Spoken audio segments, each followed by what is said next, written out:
Kayo ba ay satisfied? Yung inyo bang gustong marinig, narinig ninyo? O sinabi nga ni ating pinakamamahal na Pangulo, sabi niya napaka ganda raw ng takbo ng Pilipinas. Siya raw ang gumawa ng kanyang speech. Naniniwala ba kayo na siya ang gumawa ng kanyang speech? Yung kanyang speech, mga bossing, majority Tagalog, kaya nga tuwan-tuwa si Robin Padilla. Sabi ni Robin Padilla, maraming salamat daw kay Pangulong BBM dahil tinagalog daw niya, mas marami daw ang nakaintindi. Ang problema, ang dami nakaintindi, no, dahil Tagalog. Ayun, naintindihan tuloy kung anong klase mga panluloko ang ginagawa niya sa atin. Mas naintindihan ng mga Pilipino ngayon kung gaano tayo tinatarantado, ginagago, binubudol, niloloko, pinagsisinungalingan neto nga presidente natin. Kasi kapag ka-English, mga bossing, medyo hindi natin masyadong maintindihan medyo ang ating comprehension pagdating sa English medyo hindi updated pa. Hindi on time, medyo ganun ba? Sa pangalawang dinig, pangatlong dinig, pang-apat na dinig, doon mo palang malalaman na niloloko ka Oo, pero dito dahil tinagalog niya, anak ng tinapay, umpisa pa lang nagtatawanan na yung mga kababayan natin Hindi daw satisfied si Lilibet sa zona ni BBM, puro kasinungalingan. Sabi ni Diego Latigo, sabi niya napigilan daw yung pagtaas ng krudo dahil sa gera, pero pumalo ng 150 ang diesel. Napakasinungaling ng walang hiya. Akala mo na-solve na niya lahat ng problema ng mundo Sa isip talaga niya na-solve niya lahat ng problema. Matindi na talaga ang tama sa utak nitong mamang ito. Walang nabanggit na lugar tungkol sa housing. Ewan ko kung saang housing naganap yan. Baka sa Martian, sa Pluto, sa Jupiter. Kasinungalingan lang daw. Magandang gabi dyan sa Denmark. Para daw sa mga tulad natin, mga hampas lupa, state of no achievement. Sabi naman nito ni IC76PH. Si Veronica naman, first time daw dito. O baka naman last time mo na yan. Mag-follow, subscribe kayo Subscribe kayo sa ating YouTube channel Dalawa po yan, ang Boss Dada at ang Boss Dada Space 2.0. Sa ating Facebook, mag-follow din kayo dyan sa Boss Dada TV Facebook page at Boss Dada 2.0. Shout out sa lahat ng mga nanonood ngayon, mga gising pa. Pasadahan lang muna natin yung mga nangyayari ngayon, yung reaksyonan lang natin yung pambubudol sa atin. Kasi pinangako ko kanina, kahit antok na ako, mga bossing, sige lang. Kanain natin ng kanain habang mayroon tayong pag-uusapan, usap lang ng usap kahit walang kakwenta-kwenta. Kailangan natin reaksyonan kasi hindi naman natin pwedeng palagpasin yung mga pananarantado sa atin. Mantakin mo, ninakawan na tayo, tapos niloloko pa tayo.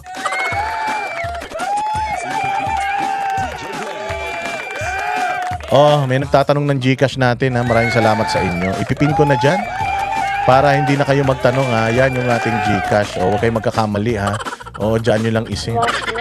Pambili natin ng kape, antok na talaga tayo.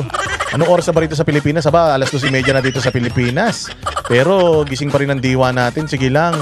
Kasi ipinangako ko sa inyo. Alam niyo naman ako, pag nangako ako, inaano natin yan tinutupad natin yan. Ruti Sidor. Maraming salamat. Pag ganyan mawawala antok natin. Boss Dada, have been a long time, nice to see you.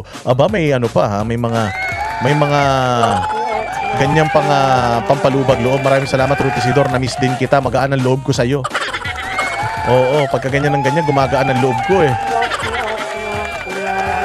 Totoo bang makakalabas si Tatay Digong next week? Sana totoo naman yung balitang yun. Parang narinig ko lang din sa vlog.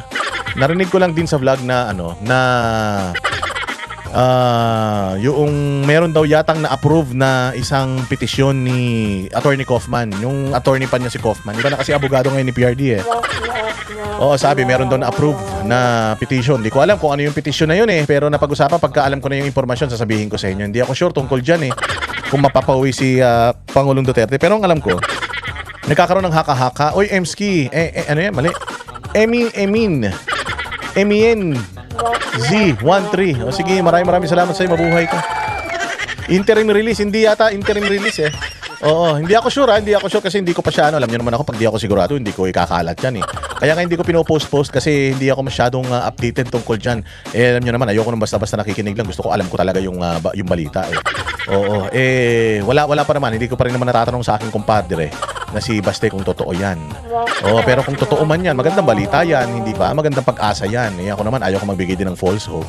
Mamaya sabihin ko, uwi na next week. Mamaya sabihin kong gano'n, tapos hindi pa pala. Aralin muna natin. Pero ang pagkakaalam ko, kung halimbawa magsasara ang ICC, Kung magsasara ang ICC, mga bossing, definitely makakalabas na si Pangulong Duterte kung magsasara sila. Hindi natin alam kung yung pressure ba ng US, yung pressure ng China, pressure ng Russia, mapipressure ba itong ICC? Kasi parang ang sinabi ng US, lahat ng kanilang mga kaalyado, ay kanilang inuutusan or pinakikiusapan na mag-withdraw ng support dyan sa ICC. O kung meron pa silang mga kaalyado na nagpopondo pa dyan sa ICC na yan, mag-withdraw na sila ng support. Kasi marami na rin mga nag-withdraw ng support sa ICC sa nga dyan ng Pilipinas. Tsaka Venezuela yata yung huli. Marami na nag-withdraw. So malay natin marami pang mag-withdraw and hindi na kamakayanan ng ICC yung kanilang panluloko sa mundo. At magsara sila. Siyempre pag nagsara sila, saan pa ba pupunta si Pangulo? Alam nga tumira pa siya dyan. So sarado na yan, di ba? Oo, so ganon. Ganon ang ngayon. Sobrang ganda kanina ng Vox Populi. I-upload ko yan yung Vox Populi na yan Ang ganda ng bakbakan kanina kasi lahat nakapagsalita Kasi usually pagka Vox Populi, binibigyan namin ng time yung mga guest natin para sila ang magsalita. Pero alam natin gigil na gigil yung mga banateros So syempre hinati-hati natin yung pagkukomento sa mga banateros para lahat sila makapagsalita. So ayun, ang ganda ng balitaktakan, parang round table, parang mga ulol lang, parang nakawala sa koral. Ang ganda ng episode na yan mamaya. Kaya i-upload ko yan, panoorin nyo dito sa ating channel So, yun. Hindi ako sure, pero maraming ako nakikita ng mga reels, mga talking heads. Maraming alam mo yun, maraming naririnig tayo na uuwi na daw. Antayin na lang natin sigurong makauwi. Magdasal tayo na makauwi talaga. Magdasal kasi malaking sampal yan sa administrasyon kapag nakauwi yan. Mantakin mo hindi mo na mapababa ang trust rating ni Inday Sara. Lahat ng klaseng paninira ginagawa nyo na sa mga Duterte, tapos makakauwi pa si Pangulo. Naku po. Kapag ka nangyari yan, malaking malaking development. Napakaganda niyan. Richard Micolar dyan sa Canada, maraming salamat sa iyo Oo, napakapalad ng mga nakakapanood ngayon sa ating live. Baka hindi nila alam kasi bihira tayong mag-live Oo, napakapalad ng mga nakakapanood ngayon kasi pagkatapos ito, private na itong video na ito. I-upload na lang natin ito dyan sa ating videos dito sa YouTube para mapanood ng mga hindi makakahabol. Pero yung mga nandito sa live ngayon, meron kayong opportunity para mabasa natin yung inyong mga mensahe live. Diba? Pag nakauwi si PRD, pwede nang lumabas si Senator Bato. Pwede na. Pero alam ninyo mga bossing pag nakauwi si PRD, boss, uulan ng kulay pula yung live mo. Ngayon pa lang paulanin na natin Diego Latigo para makauwi na si PRD. Bakit kailangan pa pag nakauwi siya? Ngayon pa lang. Siyempre simulan natin ang linggo ng maginhawa. Kailangan ang ekonomiya ng Boss Dada TV channel kailangan laging malago, siksik-liglig, umaapaw para ganahan tayong mag-live araw-araw. Diba, Diego? Ang 20 pesos na bigas, asan na ba? Tanong mo, baka nasa tumbong ni Bongbong. Itumbong kay Bongbong. Nasa na ba yan? Nasa na ba yung 20 pesos na kilo ng bigas na yun? Ewan ko kung saan. Tanongin nyo yung mga sarili ninyo, mga kamag-anak ninyo sa Pilipinas, yung mga OFW, kung meron ba silang nararanasan na 20 pesos na kilo. Kasi ako, paikot-ikot na ako sa buong Metro Manila, wala akong makita Malapit ang bumaliktad ang mundo ng mga bangag. Hindi, alam ninyo, yung yung ICC na yan. Ako gusto ko magsara talaga yung ICC na yan. Gemma Blanca Flor dyan sa Malaysia. Maraming salamat sa'yo. Mabuhay ka hanggang gusto mo. Gusto mo hanggang bukas ng tanghali, mabuhay ka. Mayong buntag. Hindi nga yun sinasabi ko sa ICC, importante yun kasi di ba? Sinabi ko naman sa inyo, ano lang ang reason or ano lang ang kanilang kayang gawin para hindi manalo si Inday Sara sa 2028. Ang kaya lang nilang gawin para hindi manalo si Inday Sara sa 2028, mga bossing. Una, siraan siya, hindi na nangyari. Pangalawa, yung impeachment na yan, kung siya'y ma-impeach, malabo na siyang ma-impeach dahil hindi naman nila kaya makakuha ng 16. So malabo na yan. Pangatlo, ano yung kailangan dapat nilang gawin para hindi manalo si Inday Sara sa 2028, mamatay siya. Oo, yung ipapatay si Inday Sara, yun lang talagang paraan para si Inday Sara ay hindi manalo sa 2028. Ang pinakahuling gagawin nila, alam niyo kung ano. Yan din yung ginawa nila kay Pangulong Duterte, kay Senator Bato de la Rosa, tsaka kay Senator Bongo para mabawasan sila. Yan ang gusto nilang gawin. Ryan Diansay, salamat sa mga update mo. Salamat din sa iyo sa iyong pakulay, Ryan Diansay dyan sa Dubai. Dubai ba yan? So ngayon ang gagawin nila kay Inday Sara para hindi tumakbo si Inday Sara sa 2028, magtatago si Inday Sara. At kung hindi man magtago si Inday Sara, may padala nila sa ICC, yun ang delikado. Pag naipadala nila si Inday Sara sa ICC, bendalo Pag naipadala nila si Inday Sara sa ICC, ari tayo. Ibig sabihin nun, wala na si Inday Sara, di na siya makakatakbo nun. Paano na yan? O kapag gano'n na nangyari, Emma Di Castro ha, kung saan ka man nandoon dyan sa Europe, maraming salamat sa iyo, mabuhay ka hanggang bukas ng gabi. O kung gusto mo mabuhay na mas mahaba kaysa bukas ng gabi, oo, gawin mong pula yan. Boss Dada, bangag kasi, oo, mahirap pag ganyan eh. Mahirap kapag may topak, may tama sa utak. Yung ating pangulo, talagang lahat ng kahayupan mangyayari sa Pilipinas. Diyos ko po.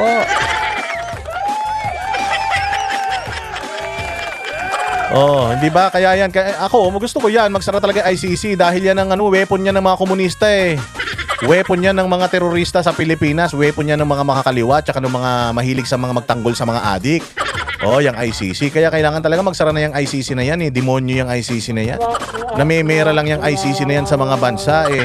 Oo, kaya ayan, pag nagsara yan, baka nga sakali, syempre, masisecure na natin yung 2028 ni VP Sara. Tapos makakalabas na si Senator Bato de la Rosa, si Senator Bongo, hindi may papakulong. Tapos nakauwi tapos naku po, ang daming pwedeng mangyari kapag nagsara talaga yung ICC buwisit na yan. Kami ang boses ng masa, hindi natatakot. Katotohanan lang, di kami nalulunod. Walang bahid ng sismis, lahat ay totoo. Kahit sino ka pa, pag mali ka babanatan ka. Walang pinipili kulay, wala kaming kinikilingan. Basta para sa bayan, kami lalaban. Pag tama palapakan, pag mali banatan, di matitinag, di matatakot. Para sa bayan, tuloy ang sigaw. Sa harap ng kamera, walang halong takot. Mga baluktot, lahat kayo'y tutumba. Ang hustisya at totoo, yun lang ang mahalaga. Kahit sinong harang, di kami matitinag. Walang pinipiling kulay, wala kaming kinikilingan. Basta para sa bayan, kami lalaban. Pag tama palapakan, pag mali banatan, di matitinag, di matatakot. Para sa bayan, tuloy ang sigaw. Kung nasa tama ka, ikaw ay aming kasama. Pero pag mali ka, handa ka na bang mabasag? Banateros kami, walang inuunan, dahil bayan muna bago ang sarili.